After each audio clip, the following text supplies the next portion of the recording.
So I want to recommend a book first to everyone here. It's called Explaining Postmodernism, and it's by a gentleman named Stephen Hicks. And you need to understand postmodernism because that's what you're up against, and you're up against it far more than you know or think.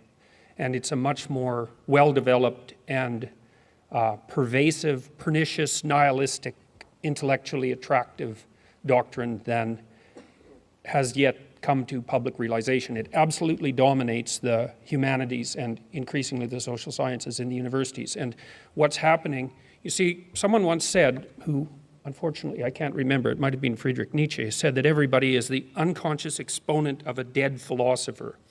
And fortunately, the postmodern philosophers, most of them are dead, so that's a good thing. But that doesn't mean that their words aren't continually being spoken by people who are following in their wake, let's say. And it's not like any given person is absolutely possessed, say, by the spirit of postmodernism, because often they're not educated enough to know all the details about what it is that has them in their grip. But if you get 20 of them together, and they're all 5% influenced by the postmodernist ethos, you basically have the spirit of the mob that's a mouthpiece for that particular philosophical doctrine. And if you understand the doctrine, then you understand why things are progressing the way that they're progressing. And so I'm going to tell you a little bit about the doctrine, because it's not optional to understand this. It's absolutely crucial to understand this.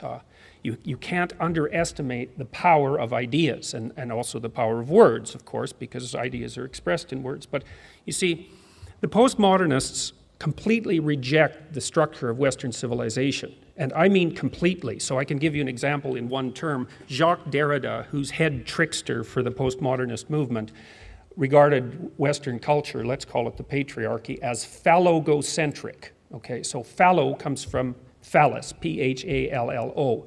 And so that's the insistence that what you see in Western culture is the consequence of a male-dominated, oppressive, self-serving society. And we might say, well, you know, societies do tend to be self-serving, and people in power do tend to act in their best interests, but a tendency is not an absolute, and that's one of the things that needs to be considered continually. There are no shortage of flaws in the manner in which we've structured our society.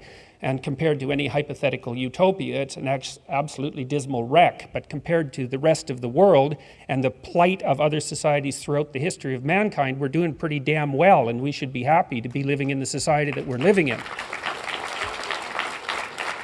So the first thing that you might want to note about postmodernism is that it doesn't have a shred of gratitude. And there's something pathologically wrong with a person who doesn't have any gratitude, especially when they live in what so far is the best of all possible worlds.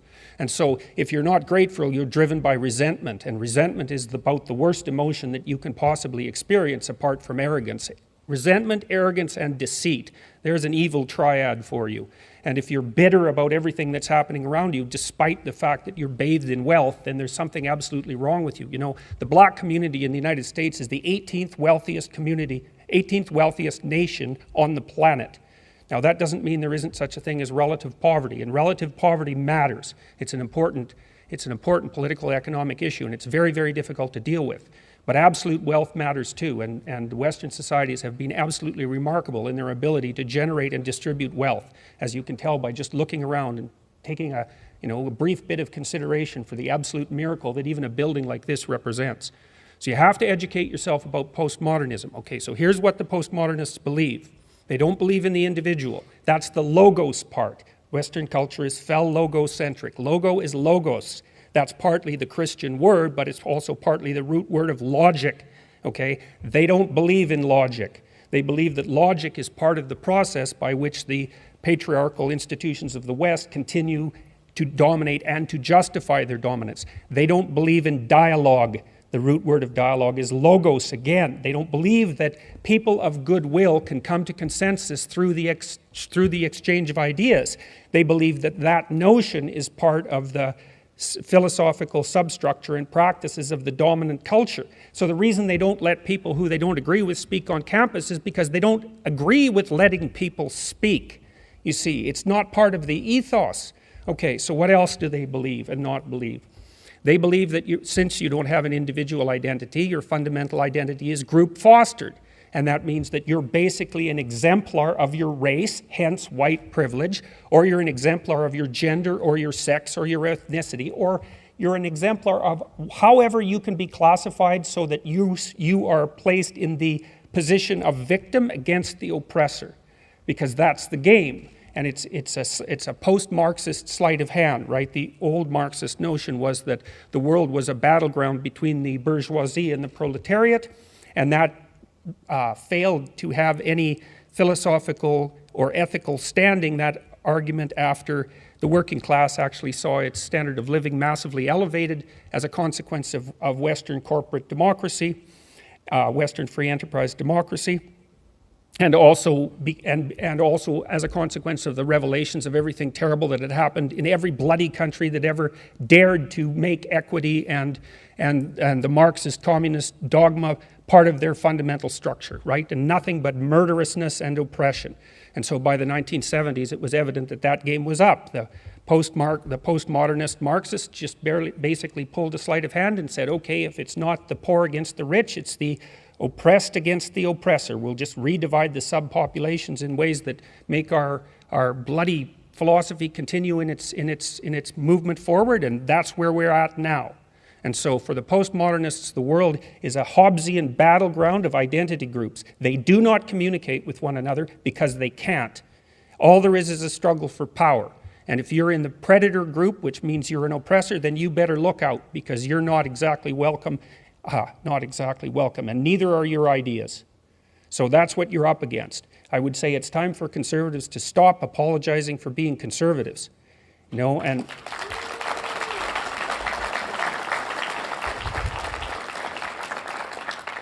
you don't apologize to these people. That's a big mistake. Apology, they read apology as an admission of guilt. You don't apologize and you don't back down. You young people that are out there who are university students, you need to take over the student unions. You need to take them back, because they're absolute snake pits, and they have been since the 1990s.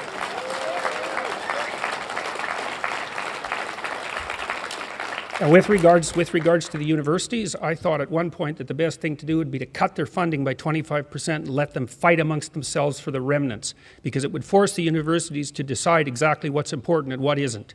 So I would say the humanities and much of the social sciences has turned into a postmodern neo-Marxist playground for radicals. The scholarship is terrible. 80% of humanities papers aren't cited once. And so what that means is that they write papers for each other and they sell them to libraries, and that's how the publishers make their money. And no one reads them, but the publishers can print them because the libraries have to buy them, and they're buying them with your tax money. And so all of you who are sitting here are funding a postmodern, radical, neo-Marxist agenda that has its roots in the university, and your tax money is going towards that. And if you want proof of that, you just go online and look at the websites, especially of disciplines like women's studies, which is pathological right to the core. But it's not just women's studies, it's all the ethnic studies groups. It's anthropology, it's sociology, it's social work, and most of all, it's education. And OISE, for example, in Ontario, is perhaps, apart from the Ontario Human Rights Commission, the most dangerous institution in Canada. It should be defunded. It's as simple as that. They don't do the research they purport to do. They're not interested at all in education. They're interested in the indoctrination of people as young as they can get their hands on, so to speak. Now, we need to figure out, our society needs to figure out how to stop shunting public tax money to radical left-wing activists. If we were doing that for radical right-wing activists, there would be an absolute storm. But it's happened incrementally since the 1960s, and it needs to stop. So that's partly what the conservatives, not only conservatives, but also liberals, true liberals in the English sense, are up against. I mean, what's happened also as a consequence of this postmodern neo-Marxist intellectual invasion is that the center keeps moving. It's moved way to the right now. So if you're a classic liberal, you've become a conservative. And so for all of you who are interested in pursuing the conservative agenda, there's a lot of classic liberals that you could be talking to. And then finally, with regards to talking to young people, you finally have something to sell to them, you know. It's not easy to sell conservatism to young people because they want to change things, and that's not what conservatives want to do. They want to maintain things. Well, now you've got something to sell to young people. You can sell them freedom of speech, and you can sell them responsibility. The left is selling them rights. You can sell them responsibility. And I can tell you, because I've received many letters of the sort that Gad was talking about, young people are absolutely starving for someone to provide them with a sense of responsibility and say, look, here's something worth living for, man.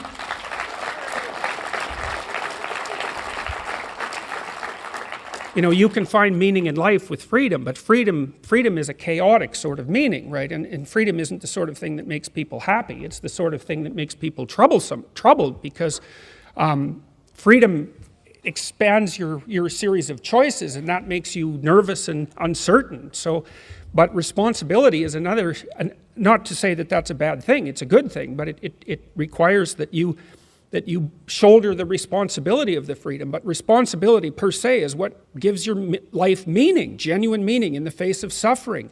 And young people are really, they're starving for that. I've been teaching young people for 30 years, and mostly what I've been teaching them about is responsibility. It's like you're heirs to a great tradition. It's not perfect, obviously, but comparatively, there's nothing else like it that's ever been produced, and it represents a tiny minority of the human polities, most of which are run by murderous, antisocial, psychopathic thugs.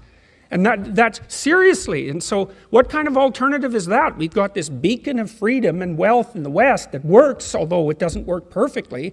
And one of the responsibilities of young people is to find out what's at the core of that, the great core of that, the paramount importance of the individual and the divinity of speech. Man, that's something to sell.